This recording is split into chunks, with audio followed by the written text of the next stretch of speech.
Hi friends, welcome to our channel. ఈరోజు vlog ఏంటంటే 6 to 12 months బేబీస్కి Cerelac ఎలా చేద్దామో చూద్దాము.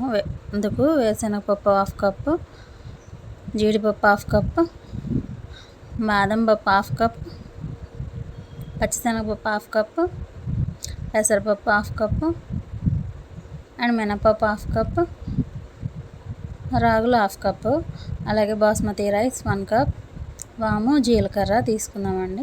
డైజెషన్కి వాము జీలకర్ర చాలా యూజ్ అవుతుందన్నమాట. ఇప్పుడు అదొకదాన్ని కూడా ఎంటీ ప్యాన్లో వేయించుకుందామండి. డ్రై రోస్ట్ చేసుకుంటే సరిపోతుంది.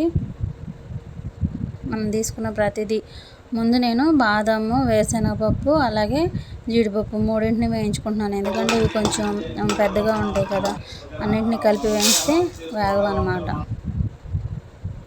తర్వాత రిమైనింగ్ అన్నీ చిన్న చిన్నవే కాబట్టి బియ్యము, పెసరపప్పు, పచ్చెనపప్పు, రాగులు మిగతావన్నీ కూడా వేయించేసుకుంటున్నాను. ఎప్పుడు రొటీన్గా కాకుండా ఇలా రాగులతో కూడా రాగి ఫ్లోర్ చేసి పెడితే చాలా ఇష్టంగా తింటారు పిల్లలు. ఇప్పుడు మొత్తం అందరూ మిక్సీలో గ్రైండ్ చేసేసుకున్నాను. చక్కగా గ్రైండ్ అయిపోయింది. ఎంత చక్కగా గ్రైండ్ అయిపోయిందంటే చాలా బాగా మెత్తగా పౌడర్లా అయిపోవాలన్నమాట. దీన్ని ఒక కంటైనర్లోకి తీసేసుకుందామండి. ఒక ఎయిర్ టైట్ కంటైనర్లో మనం స్టోర్ చేసుకుంటే 1 month వరకు కూడా స్టోర్ అయ్యి ఉంటుంది. ఒక ఎంటీ బౌల్ తీసుకొని ఈజీగా బాయిల్ చేసుకోవచ్చు అనమాట. ఒక గ్లాస్ వాటర్ పోసాను, అలాగే 1.5 స్పూను సెర్లాక్ వేసాను. సెర్లాక్ చాలా అంటే చాలా హెల్దీ అండి. మనకు బోన్స్కి ఎలా స్ట్రెంత్ కావాలో చిన్నపిల్లలకు కూడా స్ట్రెంత్ అవసరం కదా, మనలాగా వాళ్ళు తినలేరు కాబట్టి ఇలా పౌడర్ చేసి సెర్లాక్ రూపంలో పెడుతున్నాం అనమాట. హోమ్మేడ్ సెర్లాక్ అనేది చాలా చాలా హెల్దీ. మీరు కూడా మీ ఇంట్లో ట్రై చేయండి. చిన్నపిల్లలు ఎవరైనా ఉన్నట్లయితే బయట కొంటే వాటిలో ఏం కలుపుతారో మనకు తెలియదు కదా, మనమైతే దగ్గరుండి చూడలేం కదా. ఇలా హోమ్మేడ్ చేసినప్పుడు ఏంటంటే మనకి కొంచెం ధైర్యంగా ఉంటుంది.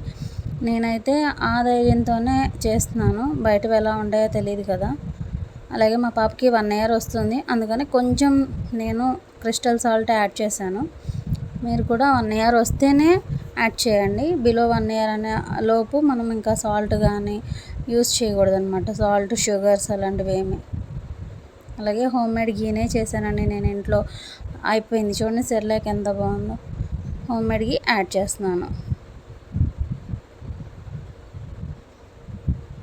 ఇంకా అంతే, వేడివేడిగా కాకుండా కొంచెం చల్లారిన తర్వాత బేబీకి పెట్టుకుంటే సరిపోతుంది. చాలా ఇష్టంగా తింటారు. మా పాప అయితే ఫస్ట్లో సెర్లాక్ తినడానికి బాగా మారం చేసింది, ఇప్పుడైతే చాలా ఇష్టంగా తింటుంది. Thanks for watching.